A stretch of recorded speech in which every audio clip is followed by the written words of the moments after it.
Have you ever played a game and found out something new and thought to yourself, if I knew this on my first day, it would have been way easier? Well, Miscreated is the type of game that something like this happens almost every day. In this video, I've put together 10 tips that I wish I knew on my first day. Let's get started with tip number 1. Tip number 1. Tip number 1 starts here in the server screen, and the tip is to always favorite a server before you join it.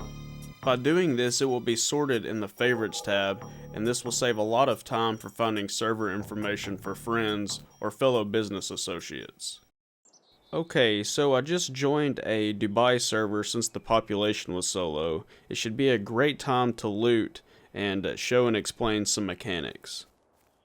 After dying and respawning so many times, you begin to know exactly where you are when you spawn in just by the way the area looks. For instance, I use this small shed building as a way to know that I'm very close to the Brightmoor Diner.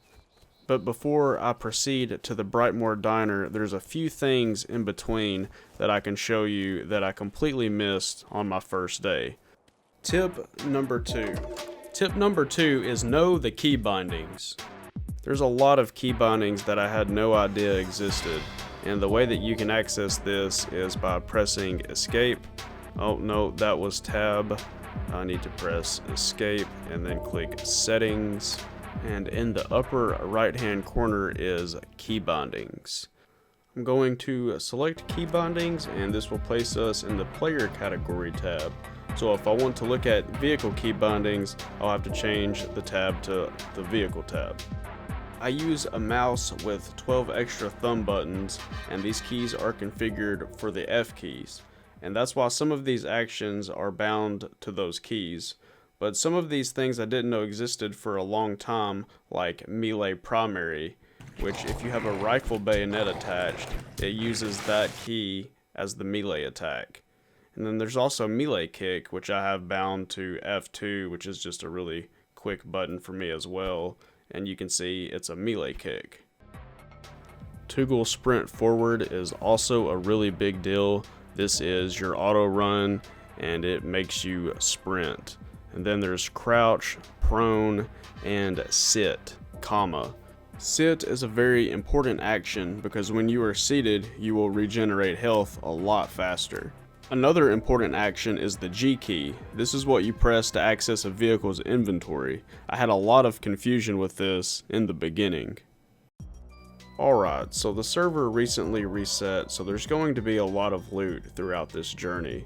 I basically grab everything until I fill up my inventory and I need to make space, but some items I don't pick up until I have a base built. And one of those items are nails. They take up too much inventory space, and they weigh 1 kilogram, and you don't need nails to build a base. What I do pick up is boots and any type of item that I can break down into a repair kit and repair my gear to 100% with. This will help with protection against the code and radiation. I did find some boots here, but I didn't find any shirts or pants to break down into a repair kit, so I'll be watching for a bus to stop at for some clothes. Hopefully I run into a nice business blazer. When you press tab and you open your inventory, you see a map in your 5 slot. And this is the map that is given to you, and the way that you can see it a lot better is by zooming in. But the only problem is it cuts off the upper right hand part of the map. I hope that they fix it up and maybe square it up one day where you can see the entire thing. While we are here at the map, I'm going to go ahead and show you the travel path that I'll be taking in this video. I spawned right here behind the Brightmoor Diner, and it's located in the southeast corner of Orca Island. I'll walk down this hill, go into the diner, and I'm going to check the Pinecrest Derby. I'll make a left at the Pinecrest Fire Station, and then past the gas station, and then I'll make a right here at the fork in the road. I'll travel through Sultan, and there's going to be a kiosk that we will take a look at in between Sultan and Woodhaven. The kiosk is a really unique item in Miscreated, and I will explain how to use it later in the film. Okay, so now that we know where we're going, let's go ahead and get started. So whenever you first spawn in, you really don't know where you are until you find a road and then you find a sign. So I'm just gonna run down this road here and down this hill until I find some kind of landmark where I can find out where I am. Tip number 3. Tip number 3 is be on the lookout for apple trees. Apple trees are a great source for food and water, and there's plenty of them usually just on the side of the road. Up here on the right, there's an apple tree, and you can see it's a small tree with light green leaves, and when you get close enough, you can see the apples. I used to have a lot of issues with picking apples from the trees, but the trick is to just search for the apples in the center of the tree like this. I think the max apples a tree can have is 5, but I usually pick 4 good apples and 1 rotten apple. So I'm going to open up my inventory and let's see what these apples do. So it looks like they heal roughly 5 to 6 hunger and 3 to 4 thirst, which is pretty good. This will definitely help keep the hunger and the thirst level pretty high. Tip number 4. Tip number 4 is find your own landmarks and establish your own sense of direction around the landmarks. My example is here with the diner. I know the diner faces north, so if I go west of the diner, I'll go to Pinecrest, and if I go east of the diner, I'll go towards Brightmoor. I don't have a weapon yet for these zombies that are inside of this diner, so I'm going to jump ahead to a time when I have a gun and some ammo so I can show you tip number 5. After tip number 5, I'll be right back to this diner because there's something inside that's very useful. Tip number 5 is to steady your weapon for a more controlled shot. You can see that the aiming is coarse while I'm standing up. I just crouched by pressing C, and I'm also going to press Shift to steady it even more. I was mind blown when I learned about this for the first time. It changed the game completely. You can see when I just crouch, it makes it really easy to just steady. And then here it is again, so this is with a pistol. It's really coarse right now. I'm gonna crouch, and now it's pretty steady. Okay, let's go back to the diner. Tip number 6 is you can check what's inside of something before you loot it. One way to tell that there is loot inside of something is there will be this icon indicating that something is inside and can be picked up. This means that you can search to see what it is before you loot it and you don't have to make any noise.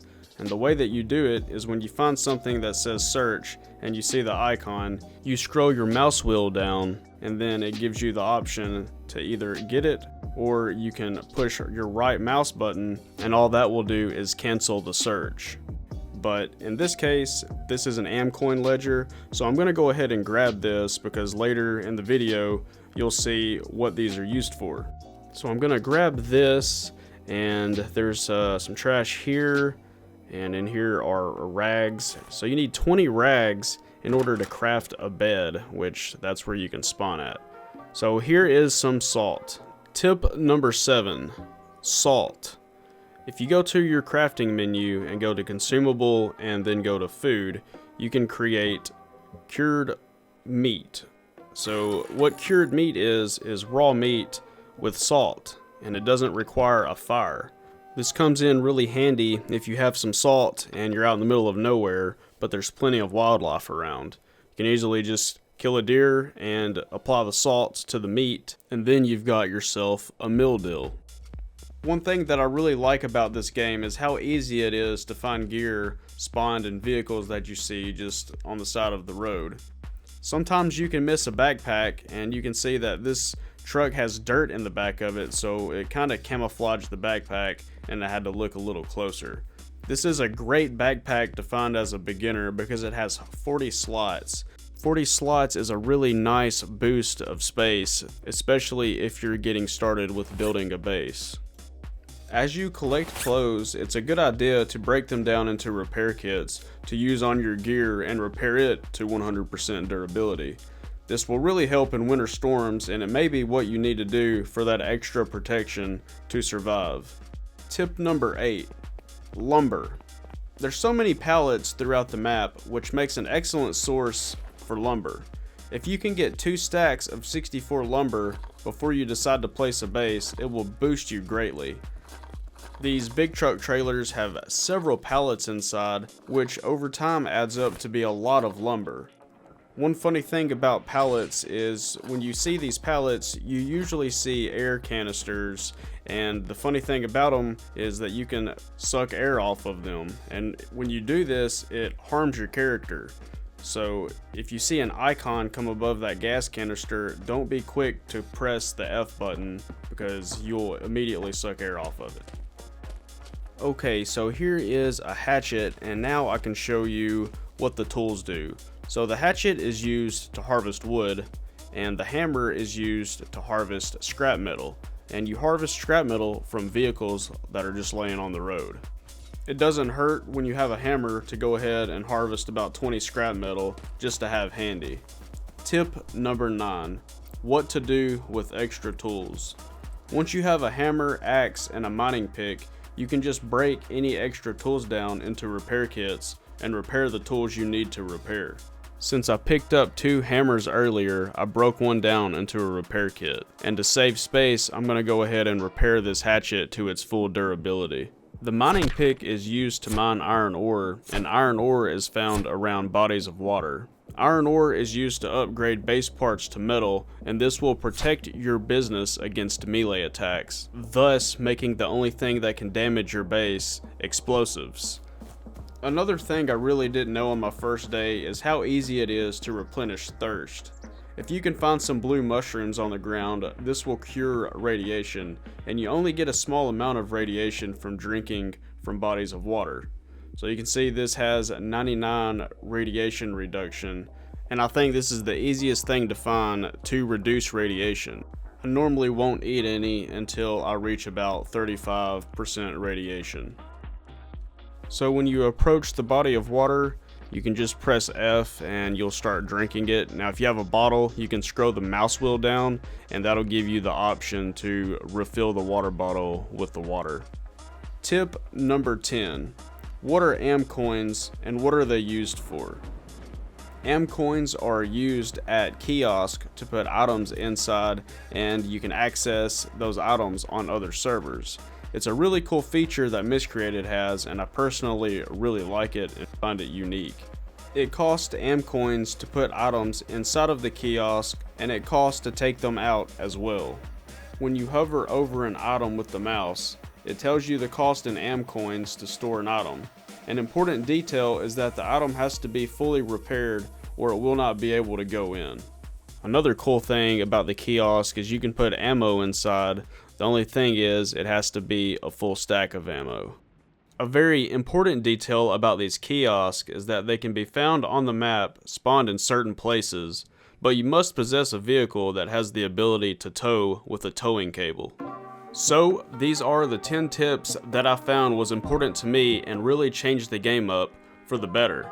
There's so much more to learn and experience in Miscreated, and my goal is to help you survive and understand the game better.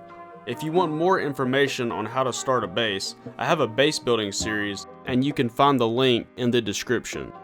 If you learned something from the video, you should give it a like and subscribe for more business videos.